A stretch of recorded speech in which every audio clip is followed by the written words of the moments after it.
Samantala, inimbestigahan ng Senado ang pagtaas ng presyo ng mga pangunahing bilihin sa bansa.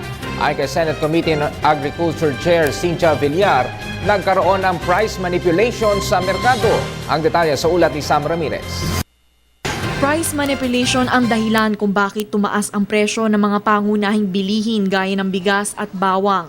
Ito ang naging konklusyon ng Senate Committee on Agriculture. Sa isinagawang investigasyon ng nasabing komite, inilahad ni Senator Cynthia Villar ang modus operandi ng mga traders sa bigas, kung saan binibili nila ang mga importation rights na siyang eksklusibong ibinibigay sa mga kooperatiba para makatulong sa mga magsasaka. Nabunyag din sa pagdinig na sobra-sobra ang patong na interes ng mga traders, bagay na posibleng ginagawa din sa bawang. So, Yusek, di magiba, naniniwala kayo na ang reason is price manipulation?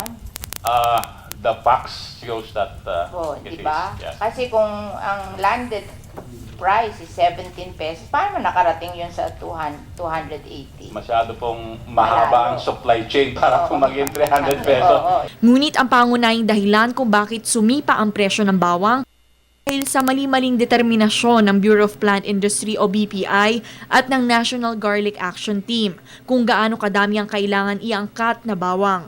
Napag-alaman na pumayag si BPI Director Clarito Baron na tumanggap ng mahigit 8,000 metric tons ng bawang nitong Pebrero at Marso, habang marami pang supply ng lokal na bawang dahil sa harvest season.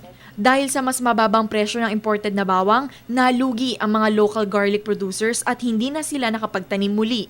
Nitong Abril, mahigit 3,000 metric tons lang na bawang ang pinayagan na i-import ng BPI, na siya naman naging dahilan upang bumaba ang supply at sumipa ang presyo ng bawang.